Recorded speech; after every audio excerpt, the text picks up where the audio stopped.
Welcome to RiverCity-Media's rehearsed, rehashed, and reattempt at a show this week. We made it 2 minutes. If you want to go to YouTube and look at it, we had a great 2 minutes right till it dropped us. But evidently we got kicked off of Facebook. My fault. Sorry about it, guys. 2 weeks in a row we've caused you a problem. Welcome in the first star of the show, the man, the myth, the legend, Robbie Davis. Don't say ass. It might have been my guy kicked us off the air before. It looks like we got our bleep kicked. Yeah, we got kicked off nice. Robbie, did you have a good weekend and enjoy the sports? I did have a good weekend. A lot was going on, but I had a good weekend. Can't complain. It was pretty nice weather. I did get rained out of golf on Sunday, but Saturday was nice, and just another weekend. One of probably the last weekend the rest of the summer. I don't have anything planned for me. That is wonderful. Now, you did have trouble with your friends. You tried to go to the race, and nobody showed up for you. I had to work. I owe you an apology.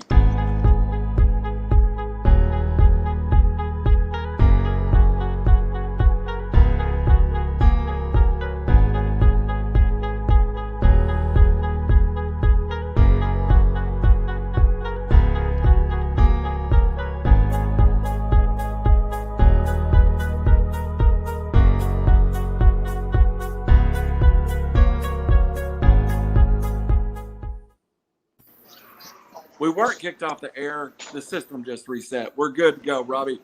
So you tried to go to the race and nobody let you down. Yeah, so I'm at that age where I don't think I have any more friends that don't have kids, and so I'm just one of those. I either need to start doing stuff by myself, or I got to get new friends. That's my summer dilemma. I've spent a lot of time. Wait. I gotta have to get more friends. I don't necessarily need new friends yet, just more friends. Right. Yeah. Are you getting ready for the draft? Are you doing the research? Have you been to camp yet? Man, I am on Aaron Rodgers' watch right now. Right. So much of it depends on what he does. All right, I hear you. You have an email that you can send out while I'm talking to Raj for a second, since we had a failure? I have tweeted the Facebook thing on Twitter. And we're up to 12 viewers right now, so something's going right. So, I think my niece is tuning in from Australia, possibly my sister. I assume I can share this news. I don't know, but I'm going to. My sister became a Australian citizen today. So, all right. Congratulations. If you're watching. That's wonderful. That's awesome. Do you think we could get her on the show to explain Australian rules football to me sometime?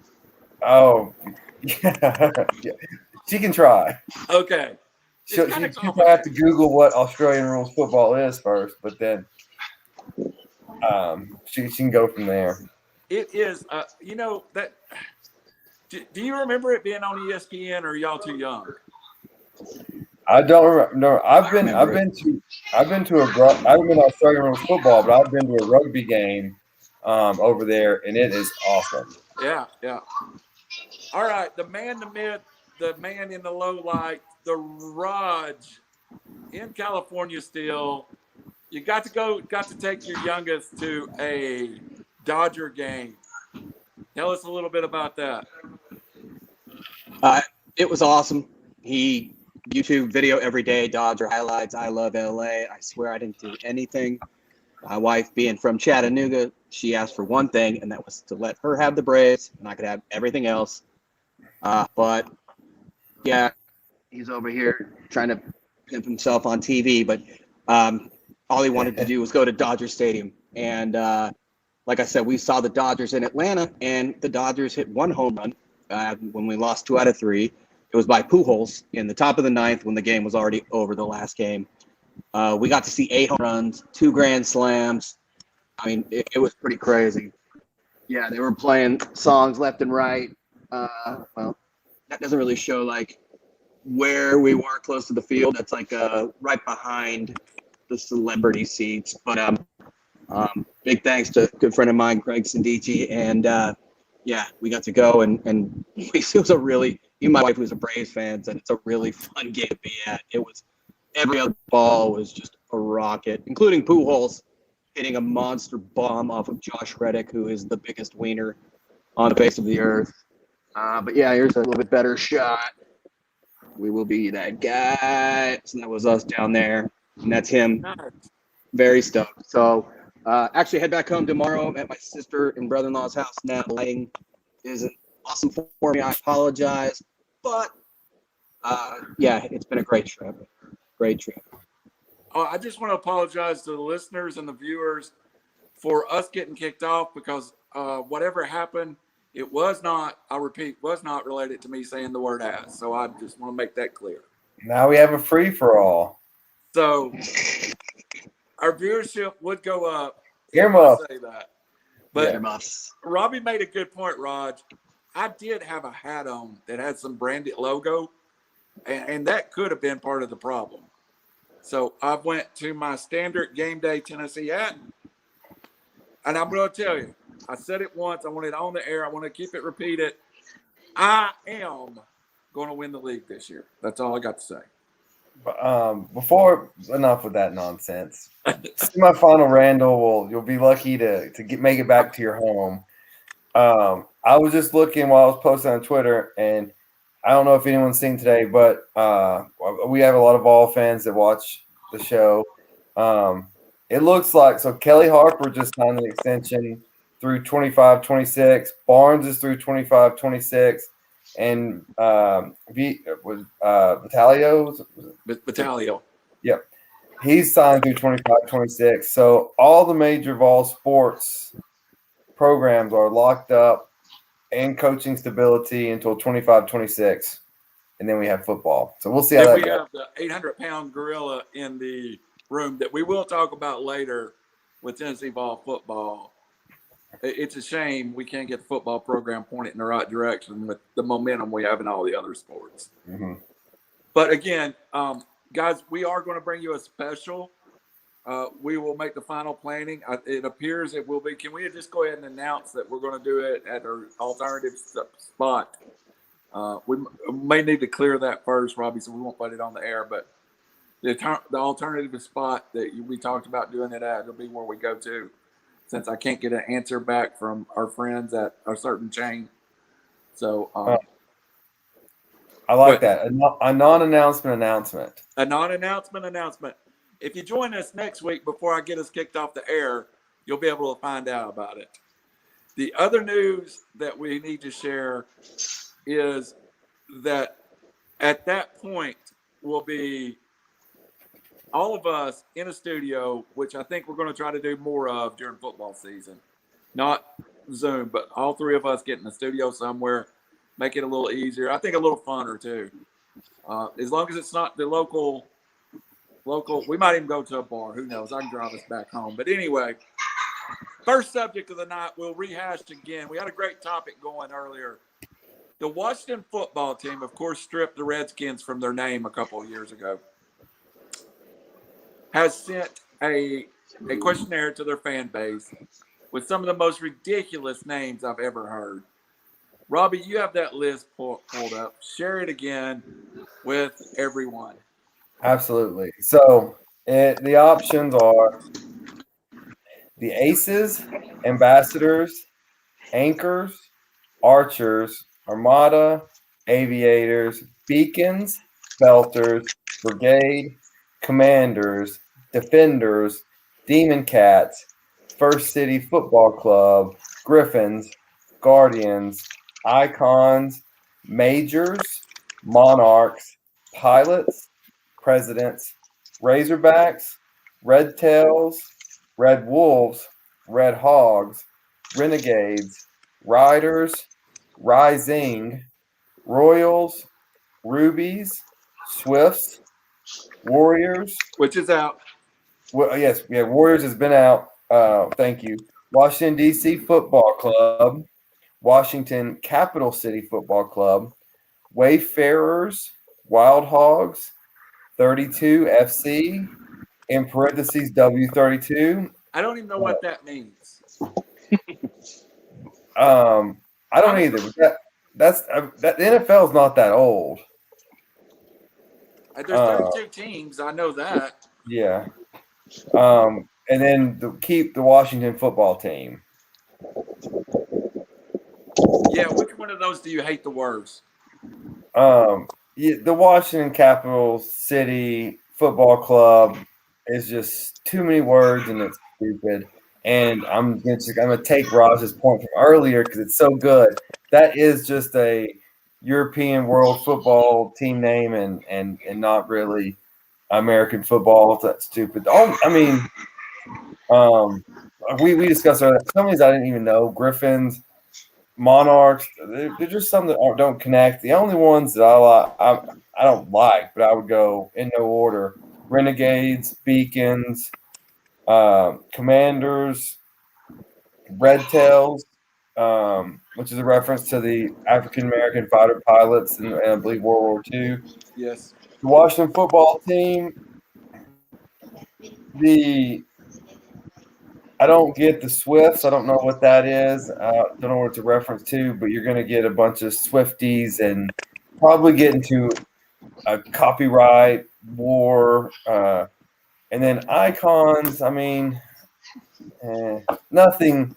A lot of them are just cheesy Washington Capitol connections that aren't really creative.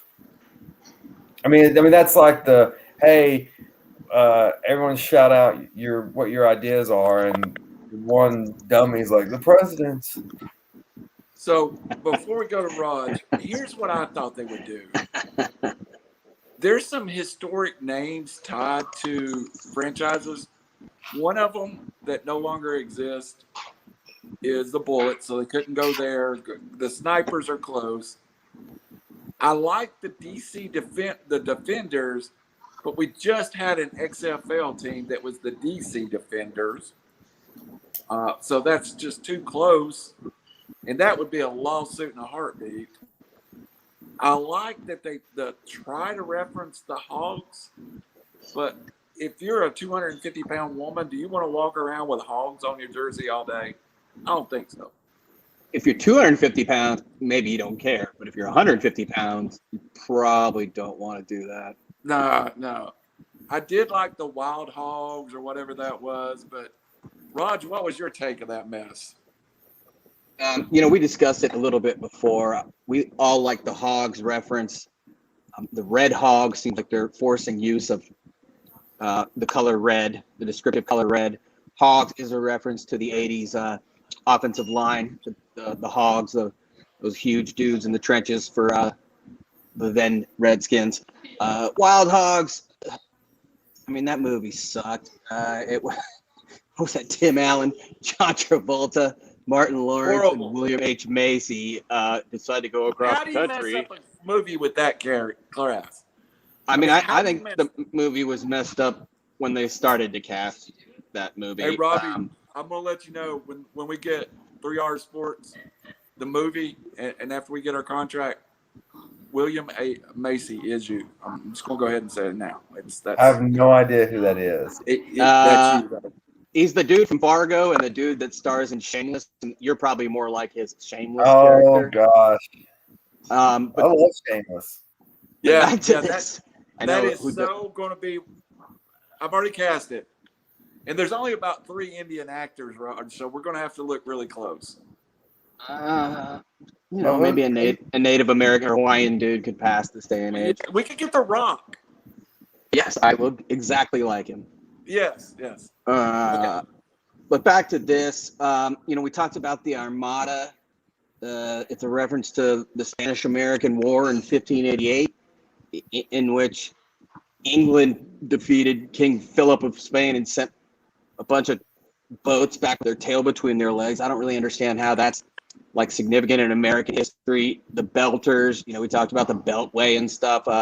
Just doesn't sound right. Anytime you're naming something after a traffic pattern or road, seems pretty lame.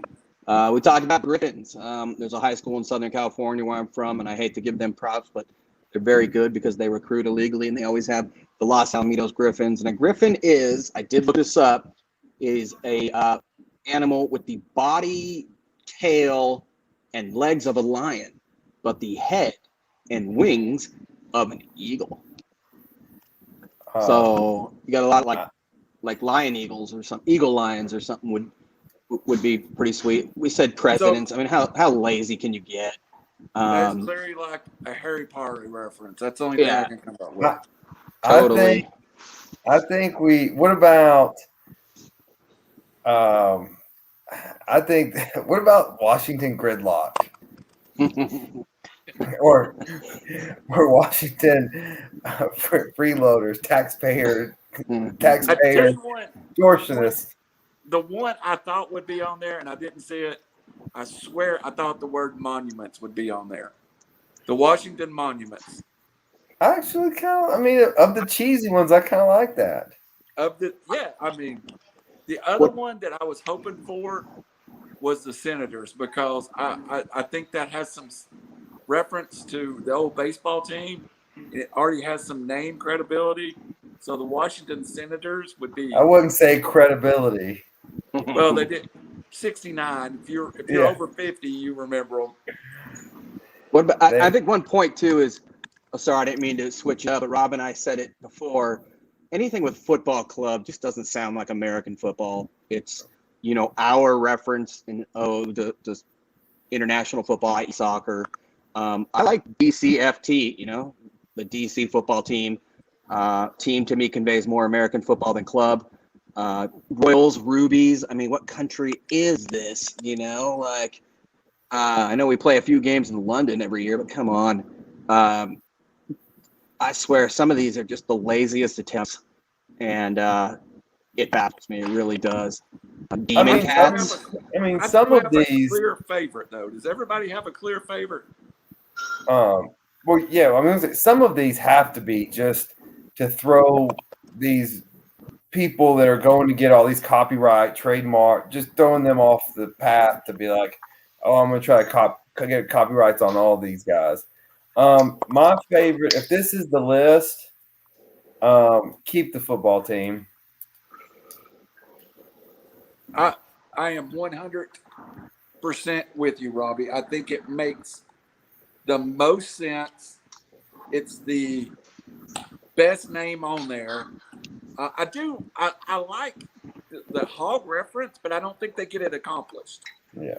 I think it's just. What about the Washington Players?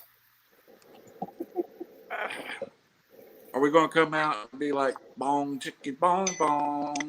Or the Washington people, DC people. How about the Capitol riots, the Washington Capitol riots, or the filibusters? Mr. Smith goes to Washington. They just play. They just kind of like fart around on both sides of the ball, make sure you don't score and they don't score, and at the end of the day, we don't know who won. It's kind of like Washington recesses. How about abstainers? Yeah. God, I want to make a joke so bad, but it will kick us kicked off the air. I've learned already tonight. I'm just going to sit her down right there. But it was going to be a good one. All right. Anybody have a stirring case for anything other than the Washington football team? I mean, I'm used to it now. I actually kind of like it now. Yeah. No, I'm not. I mean, the Red Tails, if you're trying to make some good graces for some of the past indiscretion, I do value that name. And Washington, I agree with Raj though. Like, if you're gonna get away from Redskins, I would just drop the red altogether. I think you're just because what you don't want to do is get in the shallow end of the pool. Like, if you're gonna change, make a change. You don't want to be 1 foot in, 1 foot out, and have some people still mad, and then do this all again in 5 or 10 years. Well, I felt the same way about the name Renegade. There's some Native American reference in that, and warrior. Well, yeah, and you're gonna have to. I mean, it's gonna depend on what the logo is gonna look like. I would do. I would. They've got it. They've got the football team. Keep it and move on. And I mean, most people like it. Most people you got used to saying it. Right. I agree with you. Raj, what's your last word? You'll get the last word here, guys. I'm just making sure things are flowing out. If you're wondering why I mean, keep checking the phone. Put it on. I like WFT. Like I said, I like DCFT. I think that has a nice ring, and I can just see a little black, little gold action with some of that maroon or whatever color they call it. I think that'd be dope. I also, I like monuments or memorials or something. When you think of Washington D.C., what do we think of? Maybe not as literal as presidents, but something that affects senators, those types of things. Just keep it real. Some of these that are just out of left field, like I said, Spanish and British references, Razorbacks. I mean, I get it from the Hogs reference, but is this Arkansas? I hope not. Demon Cats. You're gonna have to explain that one to me. DC. Just keep it real. Be original, like Rob said, and keep it real. Side note: speaking of football, just totally off topic. Friends of mine went to the new Raider Stadium in Vegas for a concert over the weekend and said it is amazing. For real. It is a battle of the stadiums now. Yeah. Well, I hear SoFi is way better, but SoFi cost $3 billion more or something like that. But it's also a lot more expensive to build out there than it is in Vegas. Yeah. But yeah, I've heard it's very clean and well done. Money. Exactly. I'm anxious to see both these stadiums. Yeah, I can't wait for the Titans to play out west. The Falcons even. I just need some friends. I need some friends without kids to come with me. Yeah, Vegas is a little different than Atlanta for the race, so maybe that carries some weight. Good luck. All right, guys. That was a great subject. We talked about it twice. Let's move on now. And this is a subject that I most want to hear you rant about, Robbie, because I expanded the subject to include penalty kicks, penalty shots, hockey, soccer. It's got to be the most anticlimactic, dumb way to settle a sporting event to me. I watched the last 15 minutes of Italy and England, and you go from a full-out running for your life, panic, playing for your existence to, okay, we're just going to stop the game. We're all going to line up here and kick the ball until somebody wins. Wow, it just seems so lame. What do you think about it? Me first. Yes, you. This is your topic. I'm gonna let you have the first. All right. So I've been listening to some different takes on this today. Keep going. I'm going to reset or setter for just a second. I'm listening, but I'll be off camera. Okay. So I've been thinking about this and listening to it. And I've heard people try to compare it to different things all day long. I think, well, so hockey, the NHL, they don't do shootouts in the playoffs. Well, because that's not they do it in the regular season to stop just wear and tear on the games and get people. But in any kind of tournament setting, the NHL doesn't do shootouts. You'll play overtime till someone scores. Right. PKs, I don't say they're anticlimactic. They are exciting. They're just stupid. They're it's a bad way to end a 90-minute match with 3 substitutions. I think what I was comparing it to in my mind would be if you take let's say football, you put your best tackler on the back of the end zone, and the other team has 5 players. One at a time, they start at the 10-yard line or 15-yard line, and they see if they can get into the end zone. and that's how you decide the game. Does that analogy make sense? Yeah. I'm hoping you can visualize it. But it's like that's how you're ending this game is can my offensive player beat your best tackler in a 15 yards, essentially a sprint to a different corner.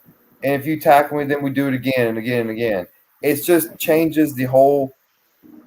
I mean, it's a different game at the end to end the match. Well, And so, let's go right there. That's my problem. That was the problem with the NFL's rule. If your best player is on the defensive side of the football, and the other team, you want all your best players to get a chance to affect the game. So that was the reason if somebody scores on their first drive, the other team's offense gets to take the field and equal that. Because to me, as your point was, not everybody gets to affect the outcome of this game on your team. 5 players. Yeah, and then the best kind of just thought process I heard today was, and it hasn't been. I think it only happened once in college football, and I don't know the actual specific rule, but after so many overtimes now, college football is going to just a 2-point conversion head to head. But that's still all 11 guys, and you still have to work as a team. But they posed a hypothetical. I wish I could remember who it was to give them credit for it. I can't remember. It was on Channel 84 on XM Radio. But they said, what if the national championship ends like that one year? Is there going to be outrage? And if so, how much, and would the rules change? I'll segue that to Raj. Yes, I mean, this sense of expression that I have now, that this fluster, is basically how I feel about how these games are settled. I wish it were clear, something more true, like you said. At least in college football, after 2 overtimes, you go for 2, and there's now selection at that point. There's really nothing true in soccer, it seems, in that sense that would sort of weed things out. PKs, to me, the success rate has been as high as 75, 76, sometimes 80, usually over 50 to 60. You've got an amazing player 12 yards away from a big box that's 8 yards long and 8 feet high.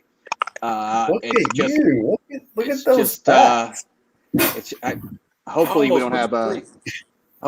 don't have a stat checker or stat boy like on what's that one with the reality? The other one. Around the horn? Yeah, around the horn. Stats boy. Yeah. Exactly.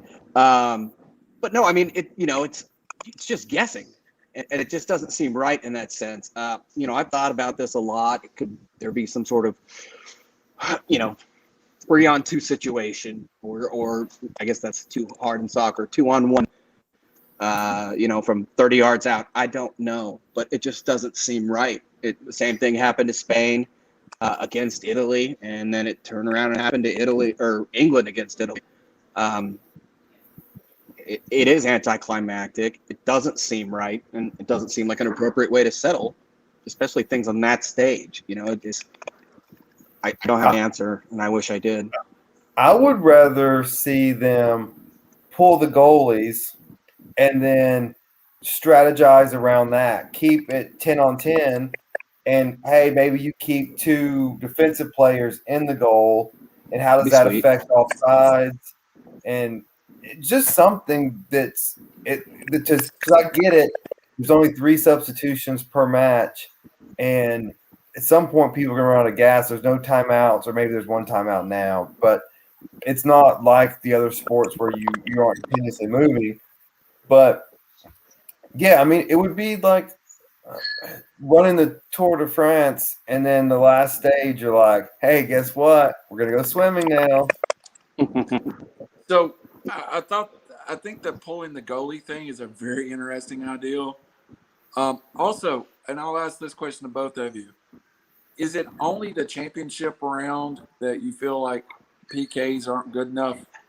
Like, it just a friendly, can you go and settle it by a PK? And Well, I mean, they end in draws for everything Okay. except for the knockout stages. Yeah, in a knockout stage, say, then would you be okay with it, or is it just the championship finals? I mean, I think it's just a silly way to end. I think it's silly to play a different game to end the game. Yeah, consistency is always key. Anytime there are new rules, just so silly.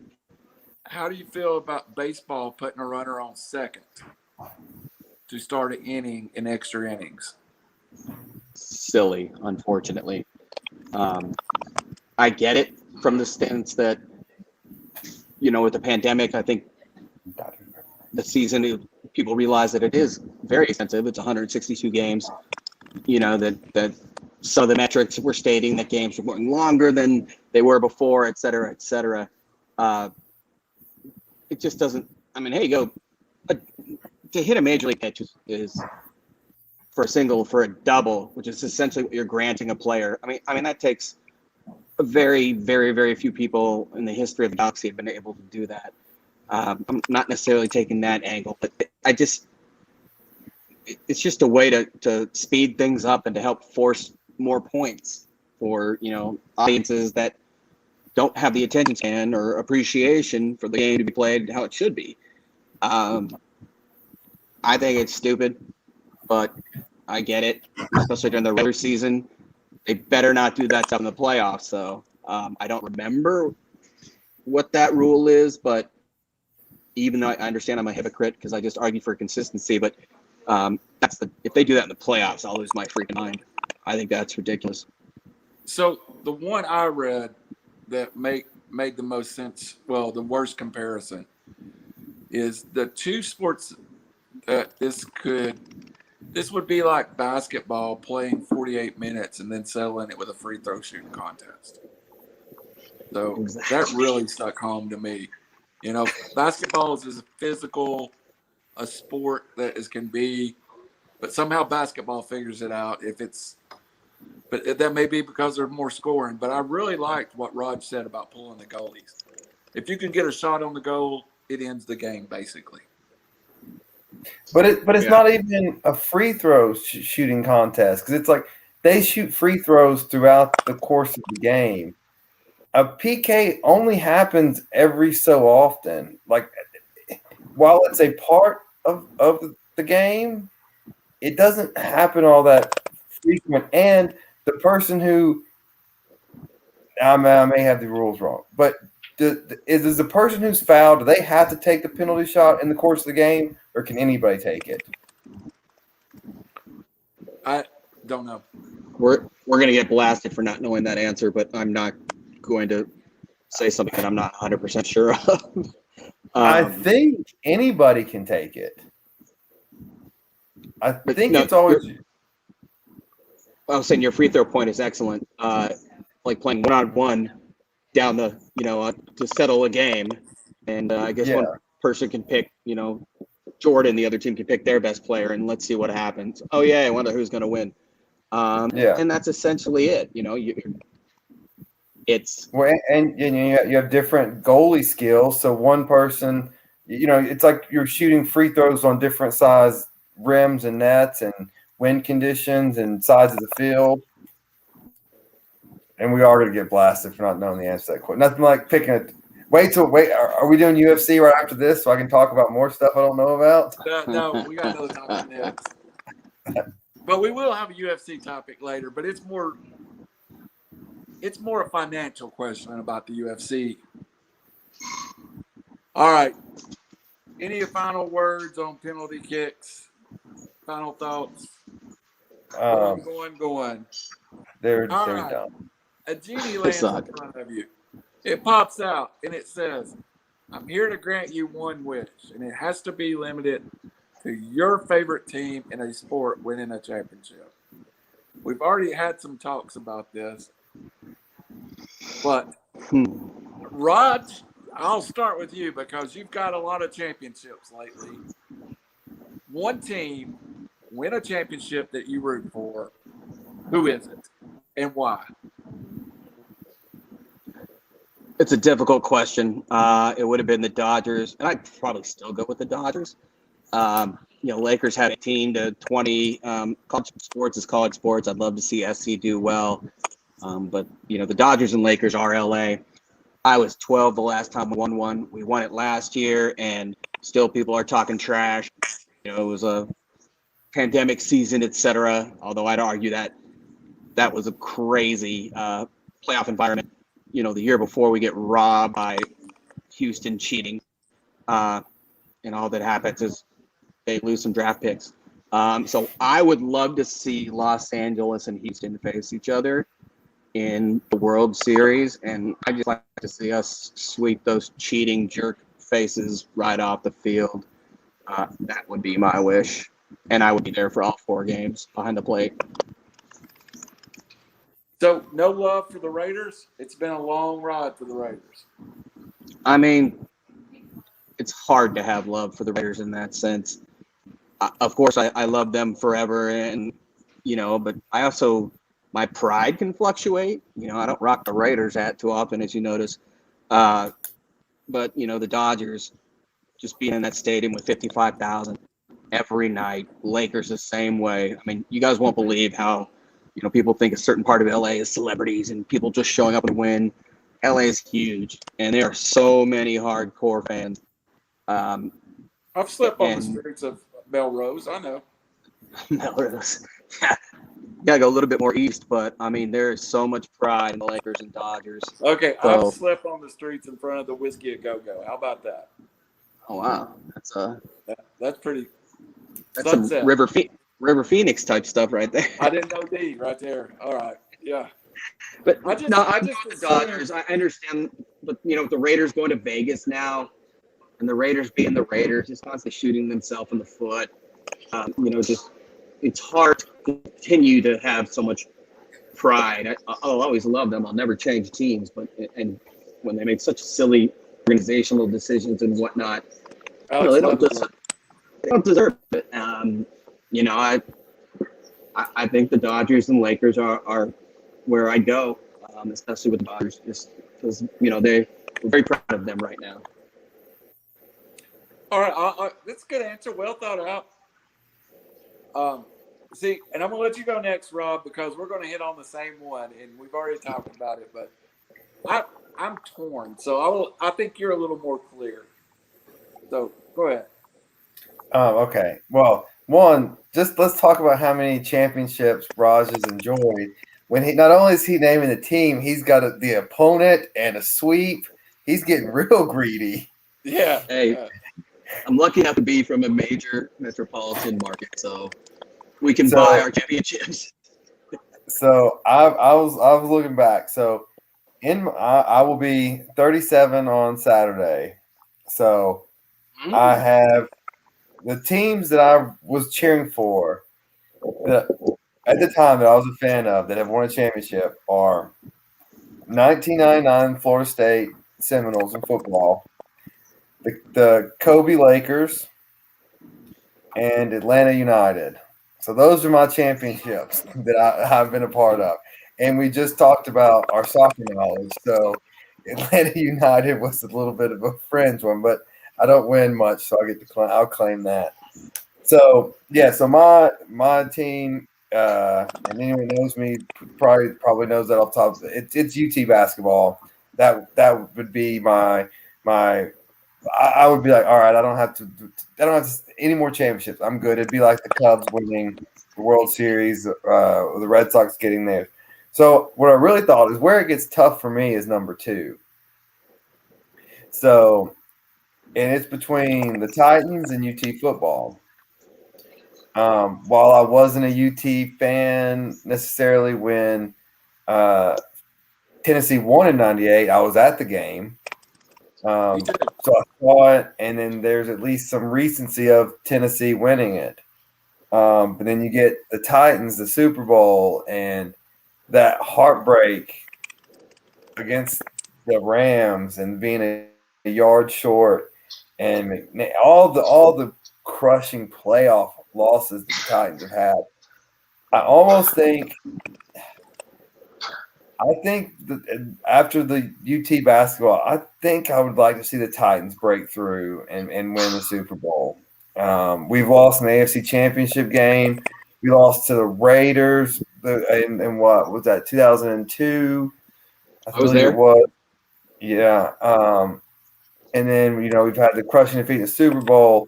We've lost. We've had Peyton Manning in our division, Andrew Luck, Deshaun Watson, and we've had some really, really good teams. We went 10-0 with Kerry Collins, and then I got bounced when they didn't call delay of game on the Ravens and gave them a first down. There's just been a lot of heartbreak, and Vols have had their championship in '98. I think the second one I'd go would be the Titans winning the Super Bowl. And real quick, it's almost analogous to my Raiders in the sense that the Tennessee football powers that be have just fumbled everything over the last 20 years. It's very hard to just say, okay, yeah, I really would love for them to get a championship because they haven't even been close. Meanwhile, Barnes and the Tennessee basketball program has done everything right. They've gotten kids after good kids. They've played really hard. I admire them. I was impressed with your selection, and I would totally agree with you. If I were you, I would be Vols basketball Titans. The thing about the Titans is, even though they were the Oilers, you guys have been on them from jump, and people have supported them from jump. And yeah, they've been very competitive, and there were a couple teams that probably should have gotten rings, but that's football. So I get it, and I respect your answers. They're our baby. They're the first pro team we had, and really, Bud Adams, love him or hate him, he took a flyer on Nashville. It is not the Nashville when they moved here. It is not the Nashville you see today, where it's a no-brainer. Absolutely. Yeah, absolutely. All right, so mine was going to be easy. And I'm much older than you guys. I was 32 when Tennessee won their national championship. Was at the game. Was a Tennessee alumni at the time. But that was a long time coming. And by far, I don't think that was the best Tennessee team of the run. I think the 90 team that went 11-1 and won the Cotton Bowl was a much better team. I think the 97 team was a better team than the 98 team. I also think the best team of my lifetime in Tennessee was the 2001 team that went 11-2 and lost to LSU in the SEC championship game and just broke my heart in 2001 when we played Miami. That's Jamal Lewis team. Jamal Lewis team? No, Jamal Lewis was the 98 team. He got hurt during that one. That was you guys John had Henderson. Monsters. That was John Henderson and the wide receivers, Meacham, Kelly Washington, Jason Witten. So, yikes. Got beat by an LSU team that they'd shut out early in the year. That being said, I felt like I experienced the national championship every way you could. Vols basketball. I was 14, Randall, when you were 32. Yes. This beard is white for a reason, boys. I was gonna say before the game, you guys were probably doing different things. Robbie's having cotton candy with his dad and Vegas gambling and partaking in Pablo Escobar's favorite hobby. That's where I was gonna say. Robbie's having Tempe, Arizona knows how to party too. Tempe does know how to party. Robbie's having cotton candy with his dad, and Randall's having nose candy with his boys. Yeah. Probably a little different pregame celebration, both of which are awesome. So, bottom line is, you guys won a championship, and it, like you said, it was a long time coming. I always believe teams have to pay their dues. The Dodgers did, and Tennessee football certainly did. You were right there every time. It was the fourth best team of that run that actually won the championship. Mm-hmm. The Vols basketball has been I compare Vols basketball to Vandy football. In the time that I was around the UT and attended there, I think one year we went 6-21. They've been some good moments and bad moments, but overall, Tennessee basketball at times has been an absolute laughing stock, and then at times have been good. So, and Tennessee basketball is near and dear to my heart. And my initial statement was, Tennessee basketball to Robbie. I texted him. I said, yeah, that's Tennessee basketball. But after I thought about it, let me go to something else. The Braves, I feel like I was part of a dynasty that only won one championship, but I know what it was like to be part of one of the best baseball clubs ever, and the best pitching staff maybe ever. It's a shame they only won one. When I was driving home today, Absolutely. I thought about, I went to every football game, every playoff game the year the Falcons went to the Super Bowl. I'm not sure nothing breaks my heart more than the Falcons losing the Super Bowl 28-3. I mean, of everything that's kicked me in the face in sports, that one, I don't even like to hear people joke about it. I'm serious. When people post little memes and stuff about it, I just delete them. I don't want to think about it. To this day, I seriously have trouble watching New England Patriots football because it hurts so bad. And it hurts because I feel in my heart the Falcons were a 2-touchdown better team than the Patriots. And just panicked. Coaching staff, players, everybody. Try being on the other end of the tuck rule thanks to New England. But the That was the Falcons worst got there. ever seen in my life. The Falcons got there twice. So that was the best then I regular came team. back to this. If Tennessee won a basketball championship, it would be as unlikely as Arkansas winning a football championship or Ole Miss winning a football championship. So I did come back to Tennessee basketball. Even though the Falcons hurt way more. They've been to a Super Bowl. Tennessee basketball's only been to one Elite Eight in my lifetime, any lifetime. Never a Final Four. Never a championship game. Shocking to me. That is something that would be earth-shattering to me to see Tennessee go to a Final Four, win a game, and win a second game. I think I would lose my literal stuff. But to me, the Falcons are second, and the Vols winning another championship would be third. But I put a lot of thought into that one. Anybody else got thoughts about what you think? I just want to push back a little.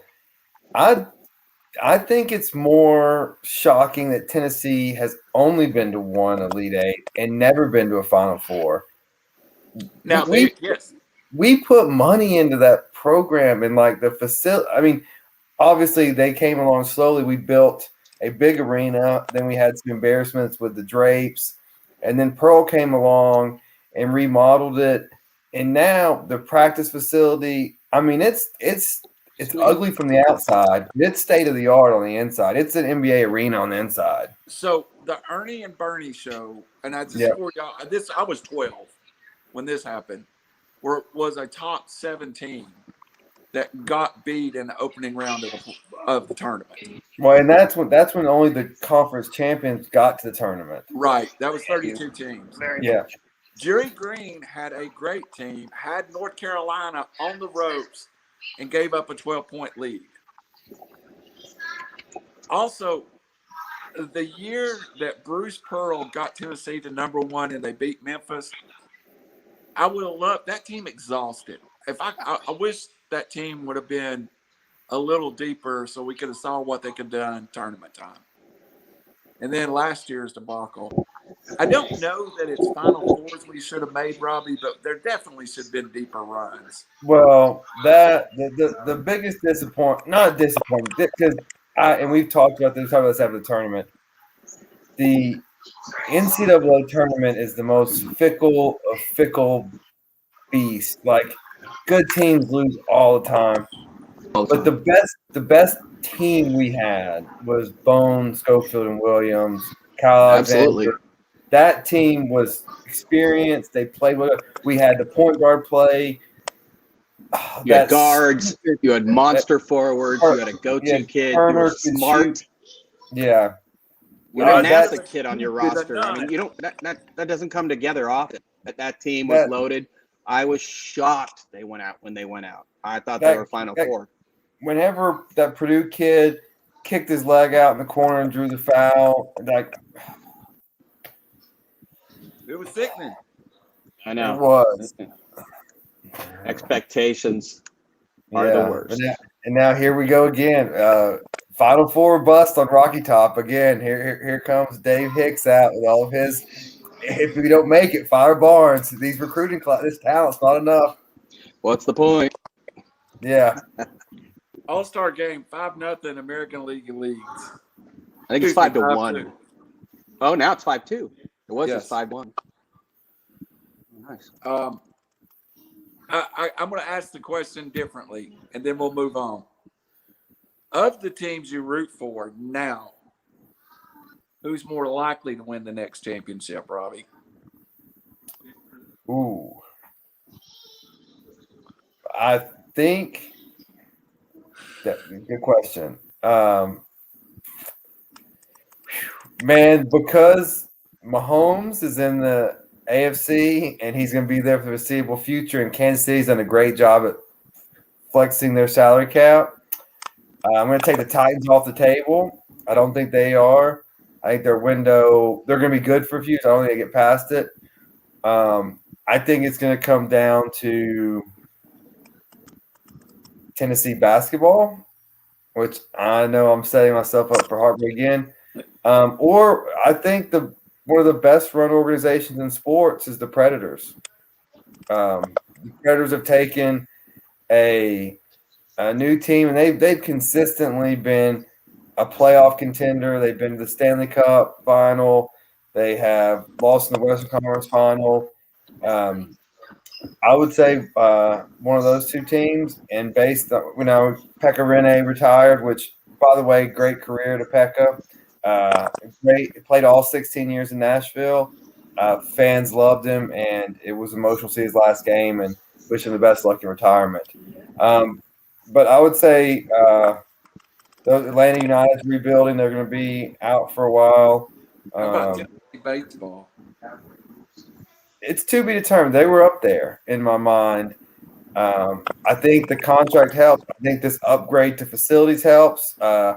It's going to be anyone familiar with Knoxville, and especially that campus.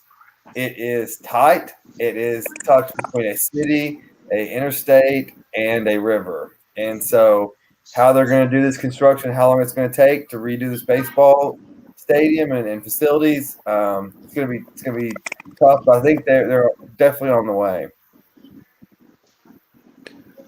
All right, Raj, how about you?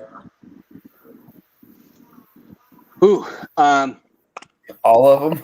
Everybody. 2020 sucked for almost everyone except for the Los Angeles sports fan. We got 2 championships. It was pretty awesome. I have a sweatshirt that says Dos Angeles, which I know how lame that is, but I love it. That being said, it's so hard to repeat. The Lakers had no offseason last year. They were an aging team. You knew that they were going to run into a buzzsaw, and they were just flat out done. But when they are healthy and when they make the right decisions over the offseason, which I think they will, I think they have a very good chance to win a championship. Getting rid of Kyle Kuzma would be nice. But no, they have the assets. It's Los Angeles. Even though the Dodgers, in my opinion, are the better team right now, if you were able to compare the 2 different sports, it's really hard to repeat in baseball. And somebody's going to get hot at the end of the year. And the moron Trevor Bauers, I don't want to condemn him yet, but those types of situations of the world are going to happen, and if Bauer was fine and, they still had all this crap. The World Series MVP has played like 5 games, and they have the 2nd best record in baseball. Answer your question. Go ahead. Sorry. No, I was going to say, I saw it was on PTI today. They were talking. Ben Simmons is on the trading block, and they were saying he would fit in well with the Lakers. Absolutely. So sorry. Go ahead, Raj. No, that's 100%, and that's why I said the offseason depending.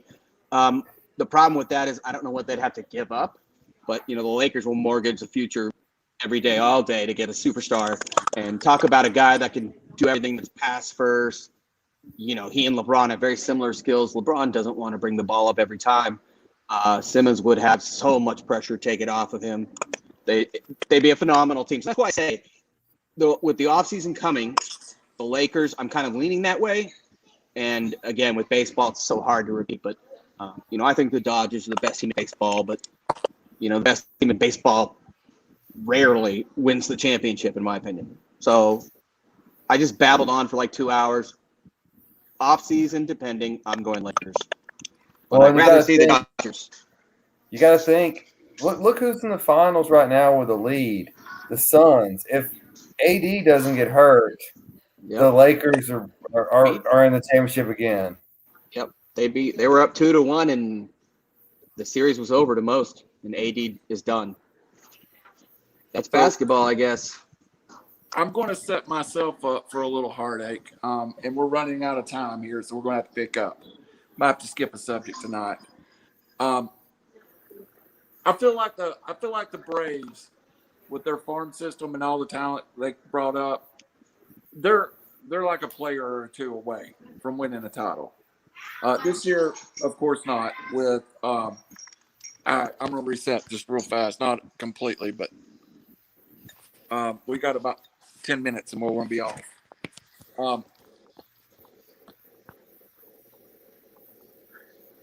I feel like the Braves are close. I think they need some more pitching. But I feel like I have 3 teams in my little category of teams that doesn't win a title, I'm going to be disappointed. I feel like the Braves should win a World Series with Acuna and Albies in the group and Austin Riley that they have together at some point. I really feel like Rick Barnes is going to have about a 4-year window to get it done. I think his window is narrow where the Braves are a little opener. Tony Vitello, after what Tennessee paid him, absolutely the expectation is national title within a range of years. I feel like all that being said, that the next team that wins a title might be the Lady Vols. I feel like Kelly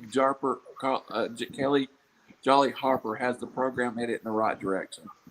And I think in a 2 or 3 year spirit, she might put it together. So we'll put 4 teams on there, and I'll list them as the Braves, Tennessee baseball, Tennessee men's basketball, Tennessee Lady Vols basketball. I'm just wanting a championship because I'll go through my list. Atlanta Braves 95, Tennessee Vols 98. That's it.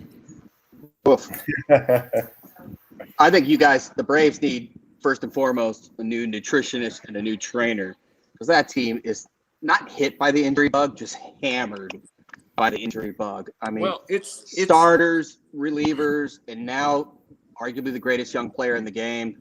They played a lot. I know. Played a lot of exactly, and the Dodgers same way, and depth comes into. But you have young pitchers getting derailed, which I hate to see. Kids that are just like about to hit their potential. They've had a lot of bad injuries at the worst times. But I agree with you. The core is there. I mean, let's not forget. They had the Dodgers 3-1 on the ropes in the NLCS. And one could argue that if one base running error or two, in which the Braves seem to always make in the playoffs, would have changed everything. And if the Braves would have gone on to face Tampa, I believe the Braves would have beat them. So, yeah, it was super close. And I think the pieces are there. And, I think the Braves are going to be your best chance, but, people have to get healthy because they don't need much. Has Tampa won 2 cups, a Super Bowl, and then lost in the World Series? Yes. All in the last 2 years? Yes. And nobody cares. No, they don't. Pretty much. All right, guys. Tampa for you. I just want to touch 2 subjects real fast, and we've got about 7 minutes, and we're going to lose our feed. Are we time controlled now? No. Sorry, I'm wasting time. Sorry. Yeah, I'm going to have to reset the server because it's our file that I back up everything on is filling up very fast. Trey Mancini, does people appreciate that story and the fact that he got to the finals last night and the fact that a year ago he was battling cancer. And this needs to be, I think they've done a good job explaining this last night, but I think it was a regional story that became a national story last night. When you hear that story, and I don't know if you've heard it, Rob, you're not the biggest baseball guy in the world sometimes, but when you heard that story during the home run derby, or as you heard it, it's a very emotional deal. This wasn't a light diagnosis for this young man. Yeah, so last night was the first I had heard it, and I won't say it's the first I heard it. It's the first that it caught on, and like I put it all together. So I may have heard it beforehand. No, I think it's a fantastic story, a great comeback story, and I think they did a good job last night of talking about it and letting everyone know about it. And so I'm so happy he's able to do that. And what a show they put on last night! And oh my God, yes, I would have liked to see an All-Star game in Atlanta. I understand why they moved, and I support the decision why they moved it. And Coors Field put on a show, and those guys put on a show. And Mancini, good for you. And there's no shame in coming to second. Most of us can't get out of bed without aching and pain, without pain. So well done, sir. Raj, is this a big enough story that 10 years down the road, the next movie that we all go see, the next Rudy, the next Miracle on Ice is the Trey Mancini story? Would have been nice if he won it, if that were the case, but Hollywood can change that with Right. the swoop of a brush or a pen. No, I mean, he had stage 3 colon cancer. It wasn't just, I don't want to ever compare any type of cancer, but it wasn't a stage 1, something that was diagnosed early. I mean, that's the ramifications of which are just insane and deadly. Absolutely. And not only that, if you were to survive, there usually will be some, everlasting repercussions.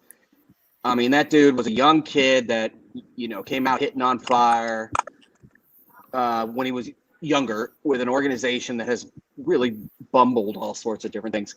And he was their one constant, and then the poor kid almost dies.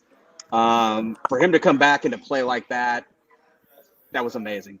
Last night's games are very just full of subplots with Ohtani, Alonso repeating. It was in Denver of all places.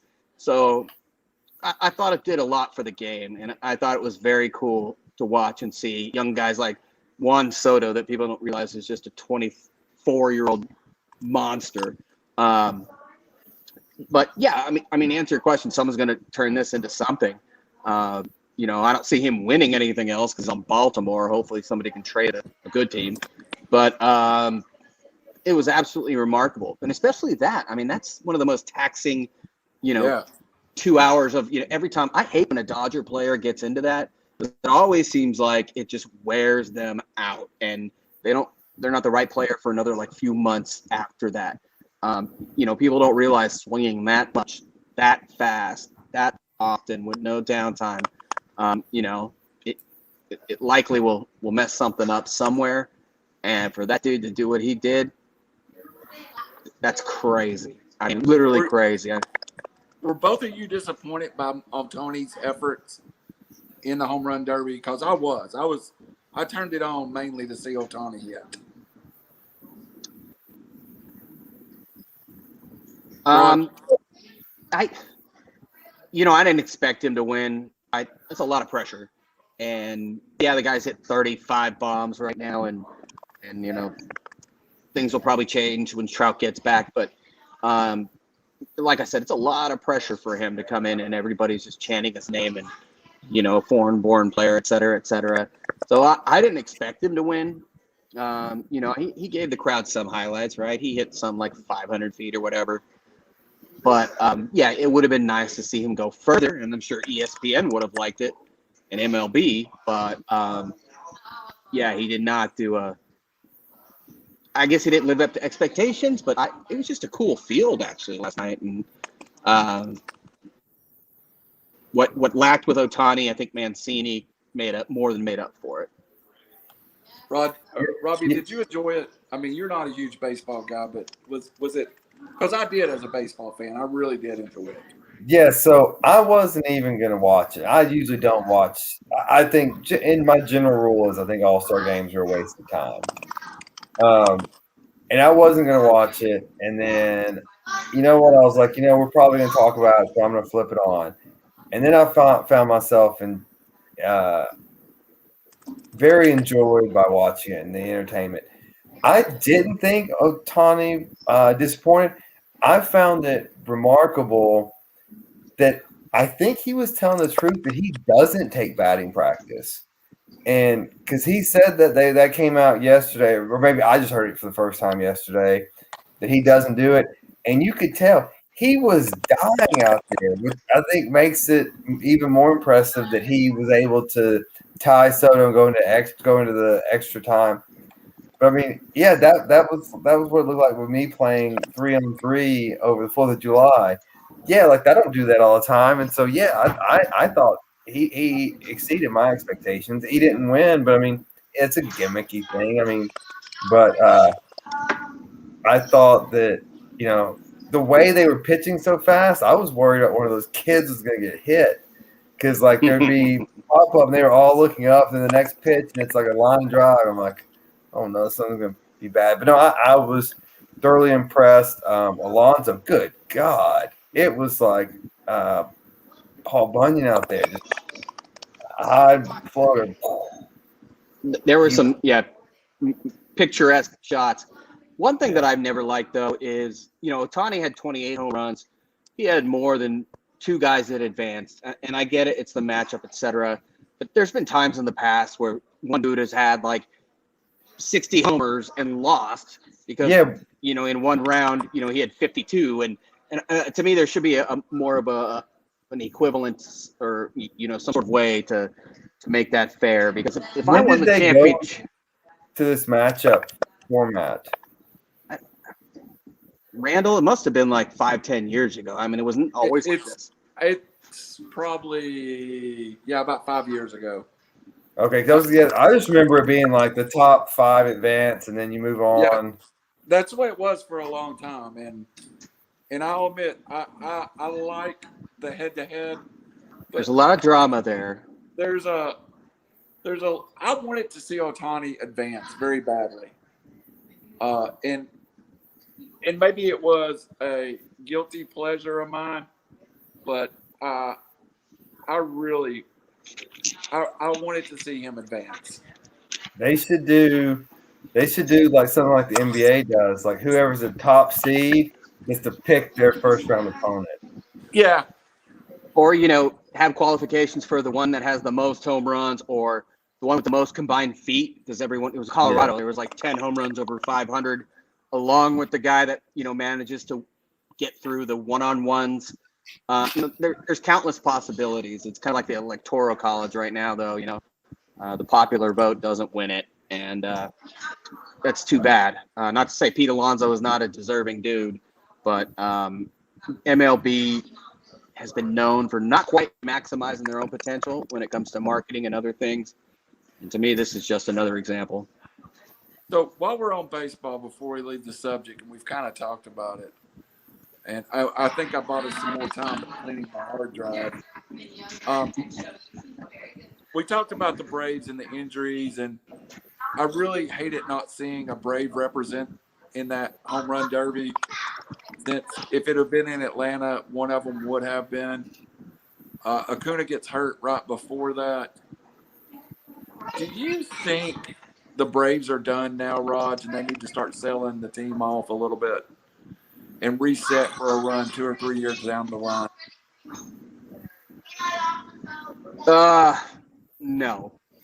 Because, what are they going to sell? They have a decent farm system, we'll see about Austin Riley. I'm not completely sold. Freeman's still got time left on. He's 31. Albies. Unsigned, as we said here today. That's true. I don't know what they're going to give up and for what. Who are they going to go after? As I said, they were 3-1 on the Dodgers in the NLCS. They have young talent. it is odd though. Guys like Holtby were an all-star one year, and now the guy just got the yips and has like a 10 ERA. But Soroka's there. There's just, I don't think they need to sell. I think there are pieces they could sell and get better for a run next year. I don't think it's time to push the panic button at all. I mean, is this year kind of a wash? Yeah, but it doesn't mean a guy like Christian Pache can't come up there and get serious ABs, and kind of like the NFL, like basketball especially, when guy fills in and gets that PT, you're only that much better when the other guy comes back.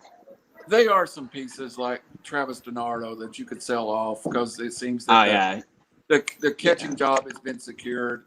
You got lightning in a bottle once with that dude. That's all you're gonna get ever. Yeah, so maybe they are. Robbie, what's your thought of the Braves without Acuna and Soroka and the whole gang? It's a winnable division, though.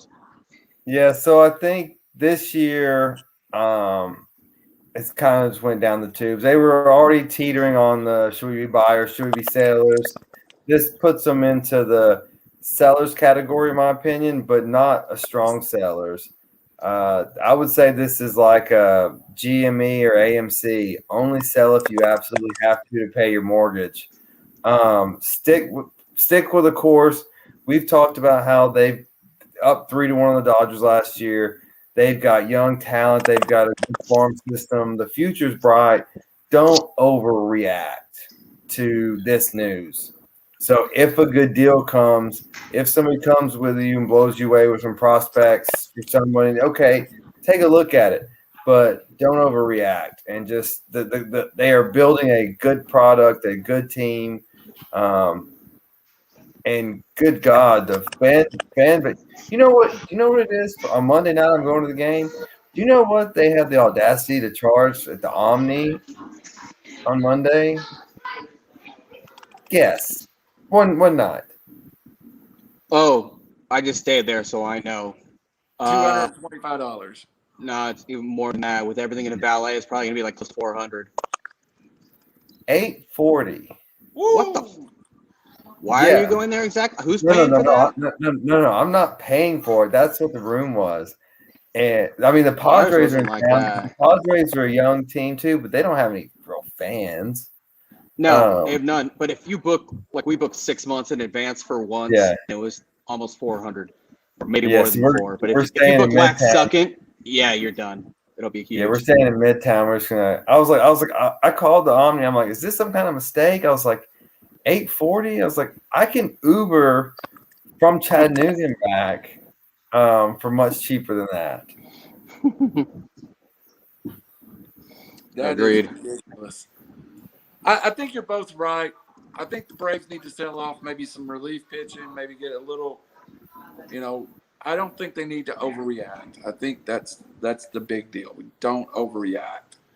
And are they buyers at all at this time? Because they do have a top 10, largely considered a top 10, top 5 farm the system. minor league system that everybody considers so great right now is the talent level at the top end of it is not great. Most of the talent is a ways away. I could see them trading DiNardo, and I could see them trading a couple of people out of Penn. Ender Incarne, I could see him going to somewhere. I could even see maybe an everyday player like Swanson, who I think won't be there next year anyway. Well, Randall, what do you think? What's the future with Freddie Freeman hold? I think Liberty Media needs to figure it out. Now, remember the Braves are on they're owned by a media corporation that wants to turn a profit. Yeah. Freddie said he would give a hometown discount already. If you don't go out and sign Freddie Freeman, it's going to be hard for me to put my Braves jersey on and go watch the Braves next year. Yeah, you're going to lose a lot of goodwill. Yeah, Freddie Freeman Acuna is the best player on that team at this point, but Freddie Freeman is the leader of that team and held that team together in a lot of bad situations. Well, he'll have a statue someday MVP? outside that place. Yeah. Didn't he finish second in the MVP last year? He won the MVP. He won the MVP. Yeah. But I think for a future, you would take Acuna. Oh, yeah. Oh, yeah. No, absolutely. I knew he was in the MVP race, but He won it last year. By the way, my little one is the only one on earth that I know that doesn't like Freddie Freeman. He calls him Freddie Fartman, and I've said this before. But that's only because he went yak in the first game we were there. And early on at the second inning, and Freeman goes yard, he got mad as heck. So he's the only guy on earth that doesn't. Even I like Freddie Freeman, not just because he's from Fountain Valley, California, because he is an ambassador of the game, for all intents and purposes. And he'll have a statue outside that stadium someday. At this rate, he might have one in Cooperstown if he puts another 7, 8 years together. I think he absolutely will.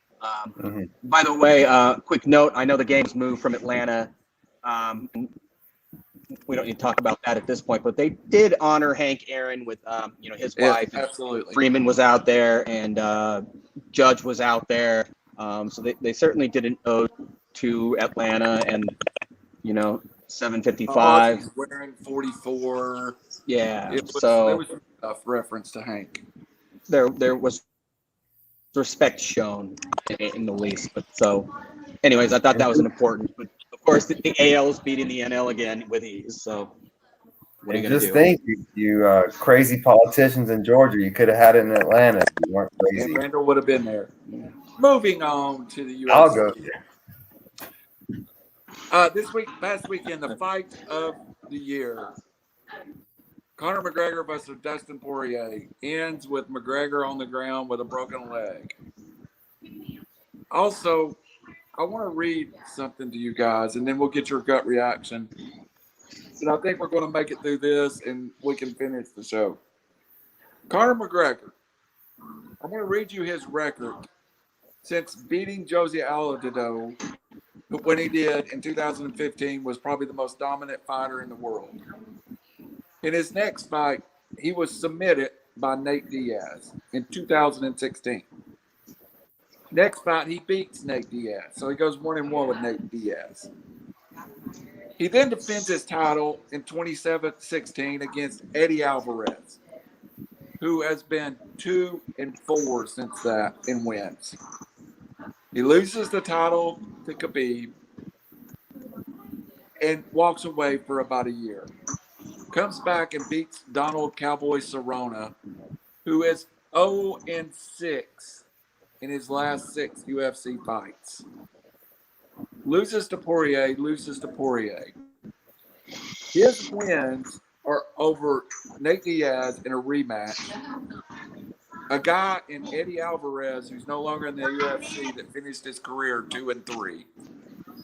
A guy, Donald Cerrone, who's 0-6 in his last 5. And he was still the biggest star in the UFC until Saturday. The UFC has lost Conor McGregor, at least for a period of time. And at worst, he's got to rebuild his reputation. Has lost Ronda Rousey. And you guys, I know you're somewhat fight fans, but is there anybody out there that you can put at the top of a card and you'd be attracted to it? Or is the UFC in legitimate trouble with a superstar? Poirier's not it. Khabib was it, walked away. Conor now has lost. Since 2016, Conor McGregor is 3-4. Ronda Rousey has gone away, never to fight again. Wow, the star power in the UFC is really in trouble. What is your thoughts about the UFC moving forward with drawing ability? It's a long way to ask that question, but Robbie, is the UFC in trouble? Can we let Raj answer this one first? Because he'll have more knowledge, and I'm just going to go on just what I observed. Raj, go ahead. I mean, Rousey and McGregor, I think in the end we learned, were highly marketable people. Anomalies, not legends. Exactly. Absolute anomalies. Total hams. If Rousey, and I don't mean this in a chauvinistic, disrespectful way, but, if she wasn't made to be a sex symbol and dolled up, which is such a, contrast to her person in the ring that was just killing people, would that have made her as famous, if you will? Look at McGregor. If he wasn't tatted up and the guy was born in an area called Crumlin of Dublin. Crumlin. I mean, give me a break. With a sweet accent and made millions on whiskey and other things. You know, McGregor is like Hulk Hogan with Mean Gene Okerlund on those spots. Like, he is the best soundbite in UFC history. You know, at this point, Good fighter anymore. no, at this point, him breaking his leg was probably like him doing it himself in the corner. There was no chance he was winning. Still drew 1.8 million.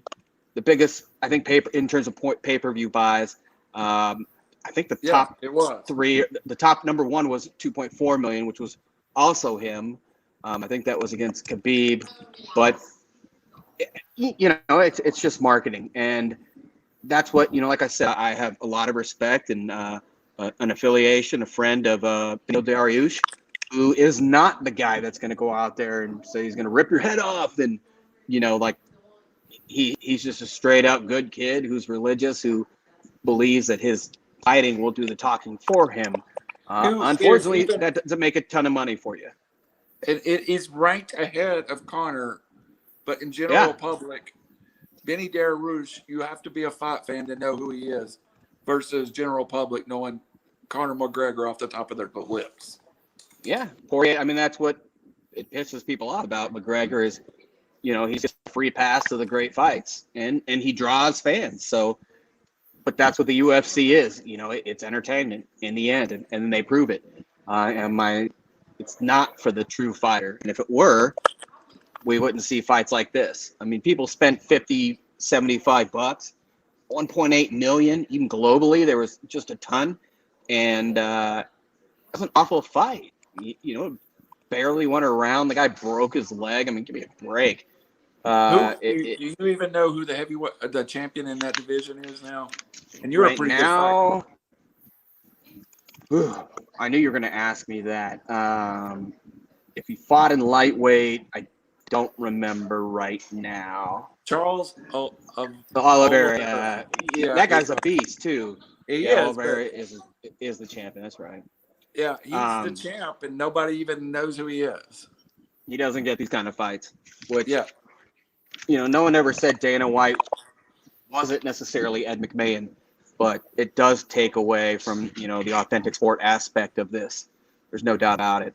But hey, it's not the first time ratings and money controlled sport. So what are you going to do? But yeah, I didn't buy this fight. I did bet on Poirier. That was going to be my bet you're not pick. But I didn't watch it. It wasn't worth my time. Robbie, what's the feel in the general public? All right, so, well, I'll start with me first, and then I'll get to the general public that I've talked to. So, I did not know this fight was going on. Like leading up to last week, I didn't know anything about it. My gist of watching it, or not? I did not watch it. I didn't buy it. I heard, I saw on social, like Twitter, and I saw highlights on it. To me, and my notes said WWE ?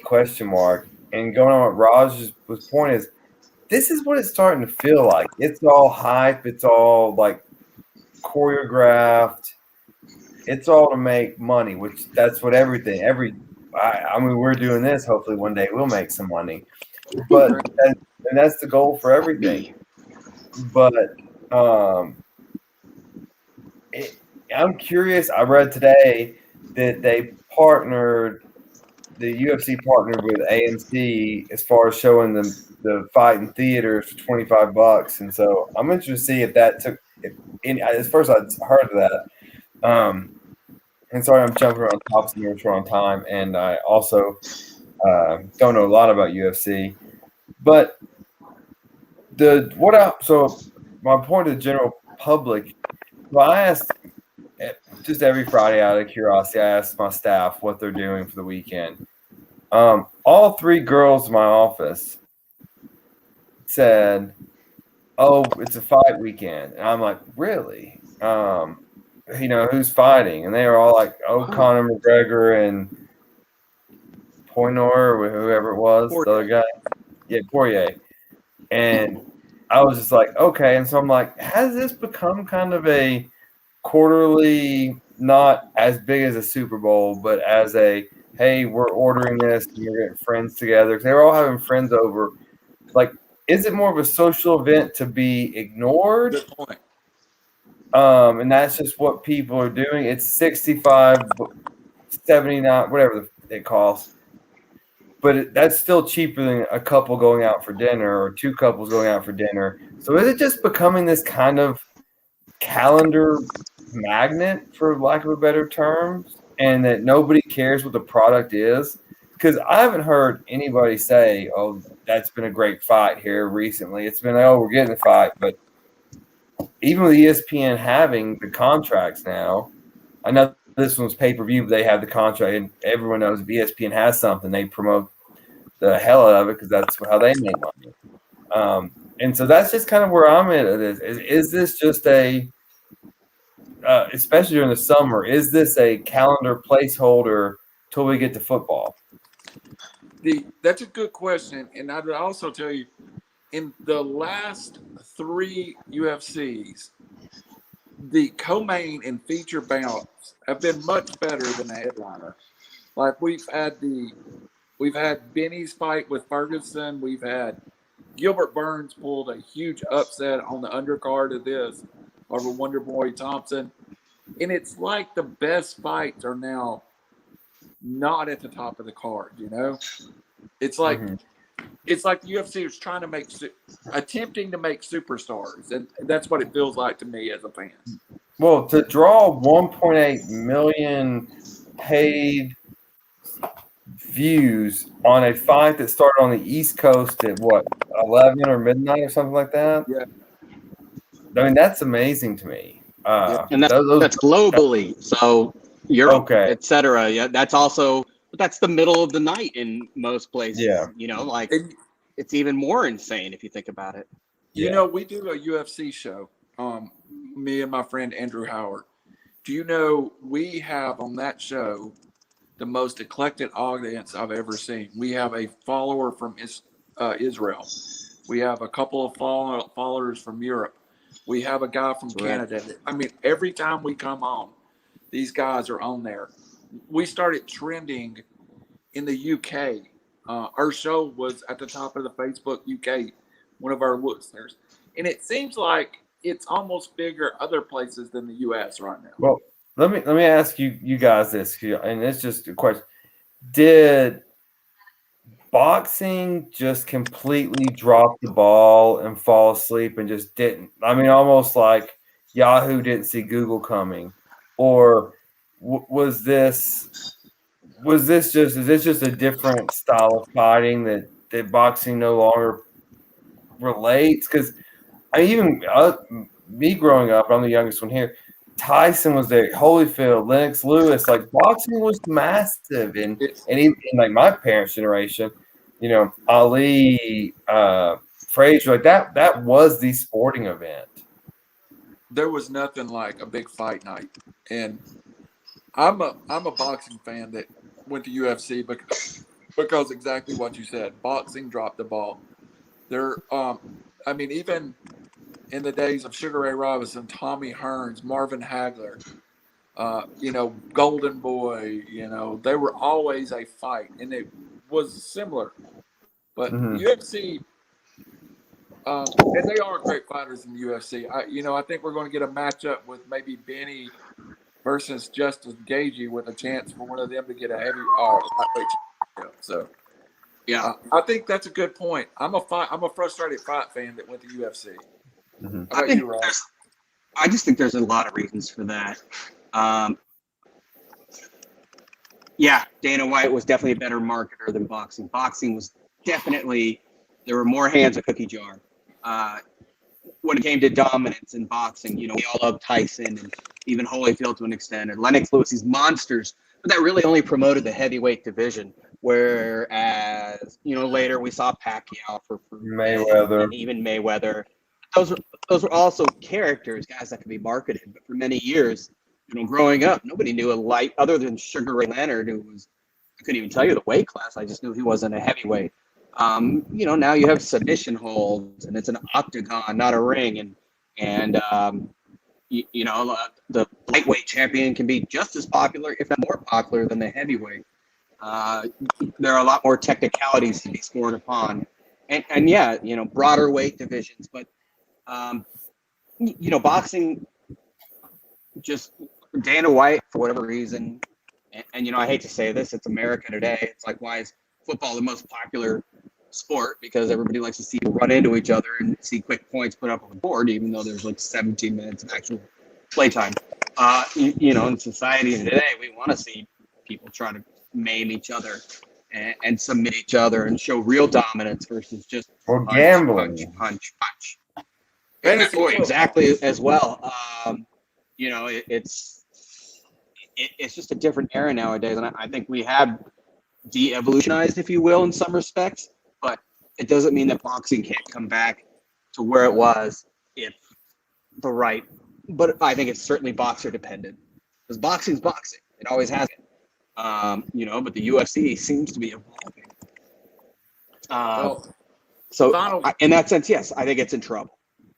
Final point: UFC is controlled by one man. Boxing is controlled by about 8 organizations. It's hard for them to go in the same direction. So we're way over time. Our memory stick lasted, and it's a great point, Raj. I didn't mean to cut you short there, but we need to get to the most important part of the night, where I'm in a huge slump while you and Robbie are doing well. It is Bet Your Nuts.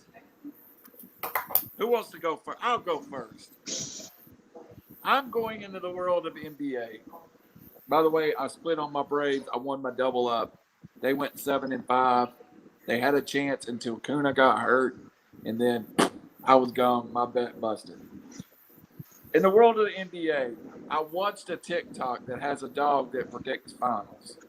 He predicted the Phoenix would win the first 2 games, Milwaukee would win the 3rd game, and he predicted that the Phoenix Sun will win game 4. So my Bet Your Nuts is going with the dog that picks the games. The Phoenix Suns money line to beat the Bucks in game 4. How does one come about following a dog on TikTok? I got a lot of free time right now. I mean, do they suggest you like what are you following for a suggested user to get a dog on TikTok? I think it was the fact that I only follow girls that are half naked in sports accounts, and the dog seemed to fit an alternative.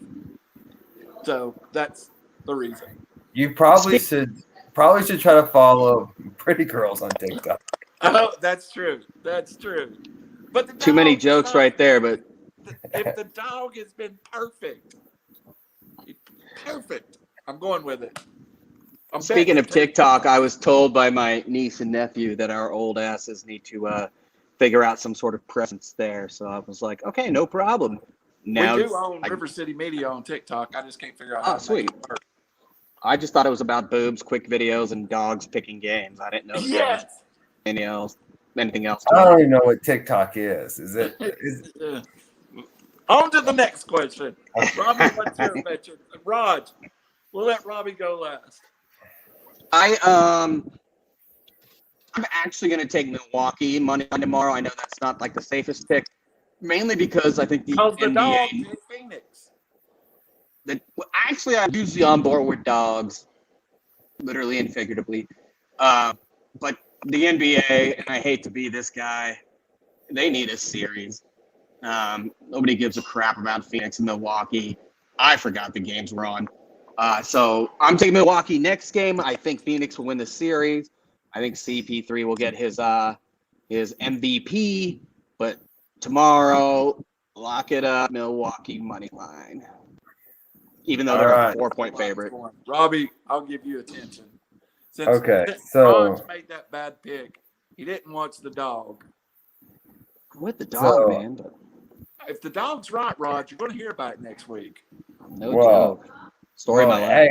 Hey, if the dog's right, then we have just lost viewerships. They can go watch a dog for 30 seconds and get the same analysis they got here for an hour and 30 I'm minutes. not going to tell him where to follow it. I assure you that dog has already gotten more views than we've ever had, so Yeah. So not to worry. Dog. y'all have covered. We've entertained people tonight. You will entertain them tomorrow. I will take over from Thursday until Sunday. We have the Open Championship, which is always spectacular.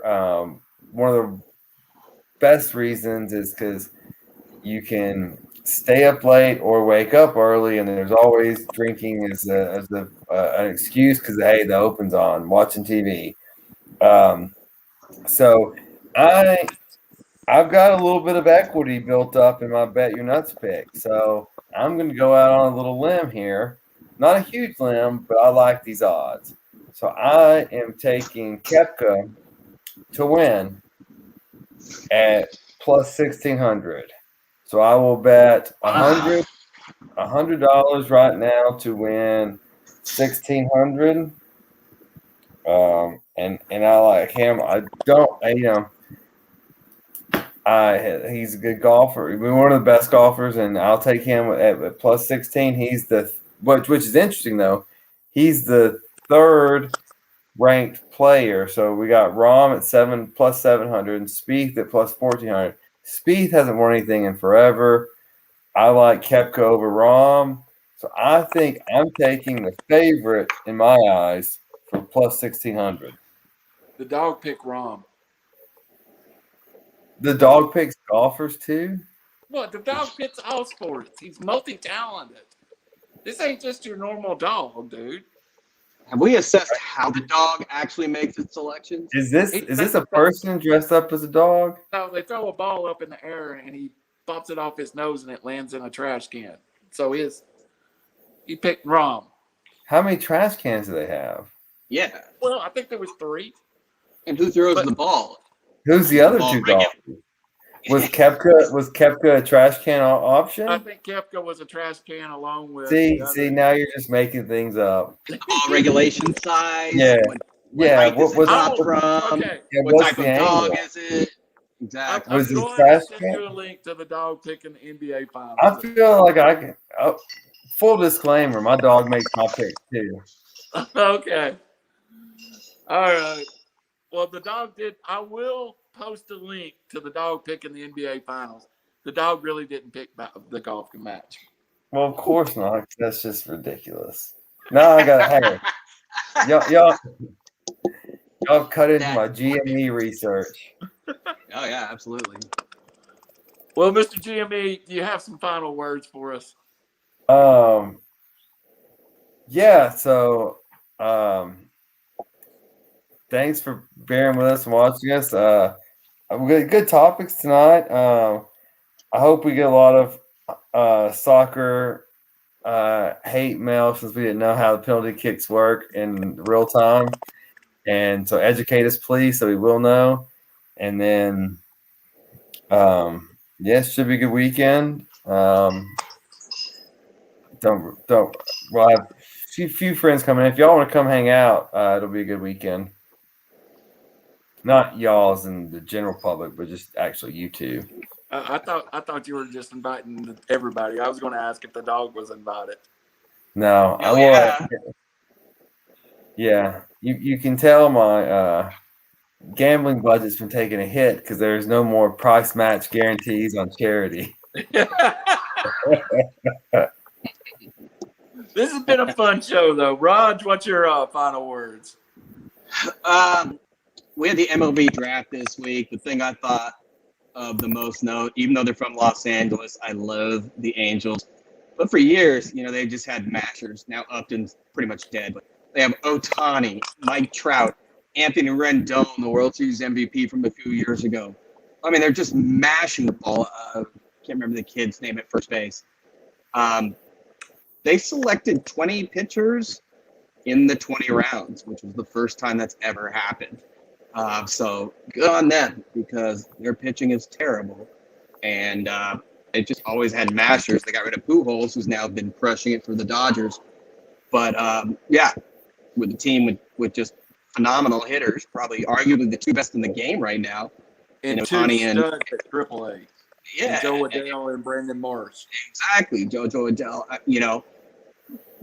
None of them were pitchers, so good on the Angels. The best thing they ever did was lower beer prices, 50 cents when Artie Moreno took over. Back then, I could get a seat in the outfield for $1, but that was actually overpaying because they weren't the Dodgers. But this is probably the second best thing, provided maybe 3 or 4 of these picks make it to the league. But that was unique to me. 20 out of 20 pitchers. Robbie? Can I make a quick announcement? Yes. So going to make my bet this week. So one, since we've been on air, Kepka has went from plus 1,600 to plus 1,400, so moving in the right direction.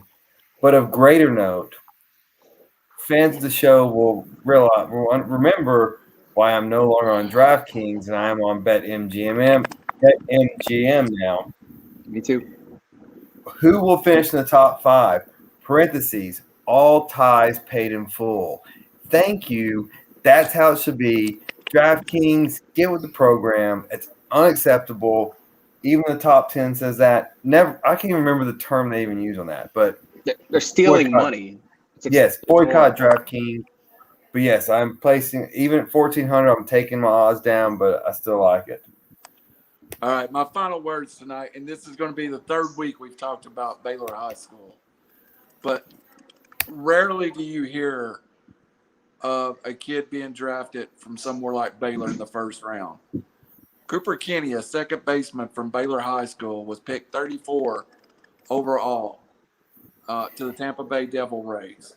So Baylor had a first-round draft pick. But even more than that, Cooper's dad, Mike Kinney, is the baseball coach at Baylor.